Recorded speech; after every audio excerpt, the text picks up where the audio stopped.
So all of our linear programming problems so far have only had two variables. We've seen there are about three corners to check. One of them is the intersection point, where we just solve a system of two equations, two variables, and then the other ones end up being intercepts of one of those lines with the axes. Pretty easy. We just check those three corners, and whichever one maximizes the value we want will be the answer. When you get more variables, so what happens? In two variables, we're in two dimensions. With more variables, we're going to increase the number of dimensions. If there were three variables, you're now in three-dimensional space. Instead of lines, we're going to have planes. So you have a bunch of planes intersecting, and there's going to be more than three corners that you have to check. Not sure how many, more than three. If you went up to 4 dimensions, now maybe we can't visualize this anymore, you're going to have three-dimensional hyperplanes intersecting, and there will be even more corners. And as we go up, it depends on the number of variables and the number of equations, how many corners we get, and that actually kind of grows fast. So we might need a more systematic way of doing this.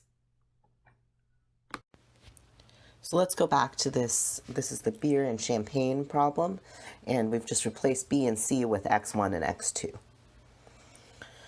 So we're maximizing 25x1 plus 20x2. This was the profit, and the constraints were this was the number of cases we could produce, I believe. x1 plus x2 is less than or equal to 120. This was a scaled down version of the plastic constraint. We only had so much plastic we could use per day. And then these were the graphs of the two lines.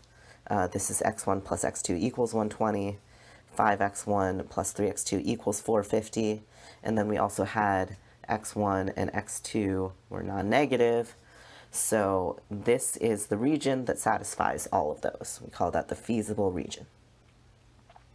Okay, let's look at what's going on here. So first of all, inequalities are hard. We saw that in week 1.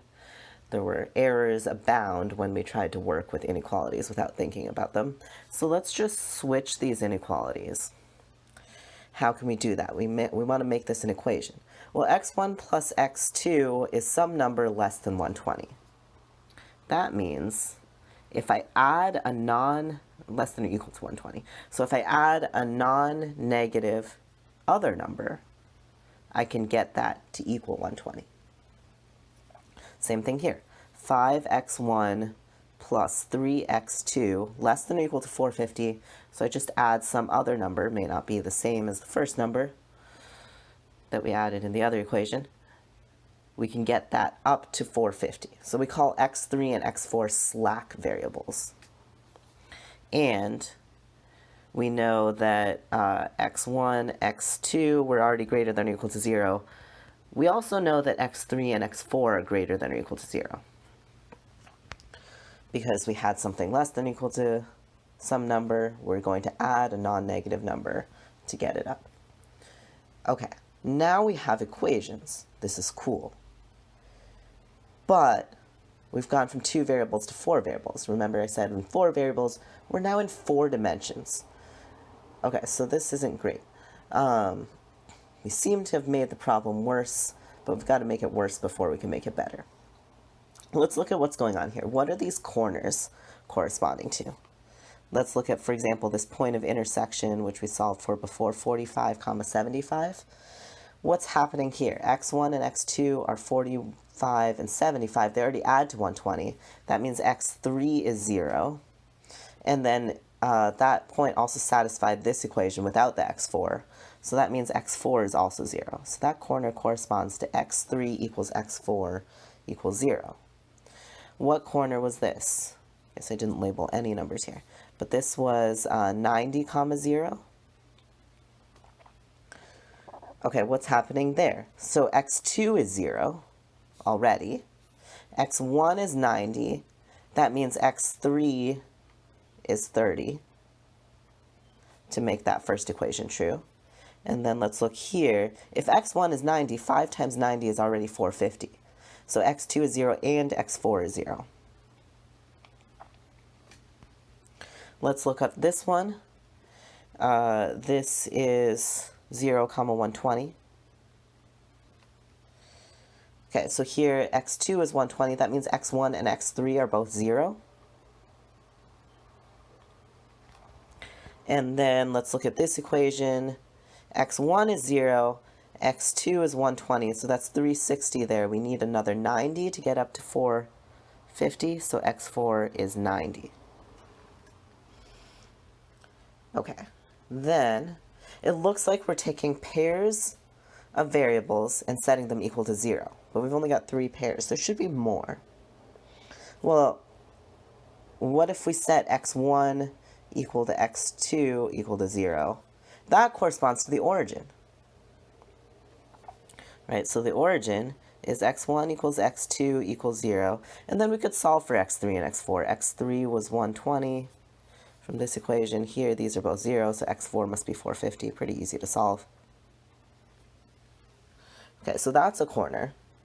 That corner wasn't going to be the maximum because of how our gradient was set up, but it is a corner that we could check. Okay, and then what are we missing? We've got x1 equals x2 equals 0, x1 equals x3 equals 0. I don't see an x1 equals x4 equals 0. What happens there? Let's look at the second equation. If these are both 0, 3x2 is 450, so x2 must be 150. And then in the first equation, if x1 is 0, x2 is 150, x3 is actually negative 30 to add up to 120. What's going on there? That is actually this point 0, 150. It's not a corner on the region. It's outside the region. But it corresponds to this line, which was one of our equations, this one, intersecting with this line, which is the equation x1 equals 0. Okay, so it did come from things in our problem. It's just not actually a boundary point on the region, so it's not going to be a valid solution. And then what else are we missing? the other thing we do not have is x2 equals x3 equals 0, and maybe we can guess what point on the graph this is going to be. In that case, the first equation we get x1 equals 120. And then the second equation, we have x2 is 0, x1 is 120. 5 times 120 is 600. That's too big. So x4 is going to be negative 150. And then 120 comma 0 is actually this point. Okay, so this one corresponds to x1 equals x4 equals 0. This one corresponds to x2 equals x3 equals 0. So also not going to be a possible maximum. It's not even in our region, but it does correspond to setting 2 variables to 0. Okay, and I know something about this. This is what we call 4 choose 2. So I have 4 variables. I'm choosing 2 of them to be 0. And I probably should have shown you this last week, but the number of ways to count this, right? I have 4 choices for my first variable that I set to 0, 3 choices for my second variable that I set to 0, but I don't care which order, so I'm going to divide by the number of ways to order 2 numbers, which is 2 or 2 factorial. And then I can actually write this, so this is really 4 factorial divided by 2 factorial is 4 times 3. And then I have this other 2 factorial hanging out here. This is formula in general, if you haven't seen it. N choose k. I'm going to take k numbers starting from n. So that's really n factorial divided by n minus k factorial. That'll give us the first k numbers starting from n going down, first k integers. And then divide by the number of ways to order those k things, which is k factorial. Okay, so that's a formula in general. And in general, what we're doing, if we have p variables and q equations in the original, so here we had 2 variables, equations or inequalities, 2 variables, 2 constraints, equations / inequalities, depending on what we're looking at. Then, once I introduce the slack variables, there will be P plus Q total variables. There'll be one slack variable for each inequality, making it into an equation. And then I'm going to have to choose Q of them to be 0. How many ways are there of doing that? Well, using this formula, we have P plus Q factorial over P factorial, Q factorial. And the point of talking about this is that this number gets really big. Like, let's say we had 10 variables and 10 inequalities. Now we've got 20, not fraction, 20, choose 10.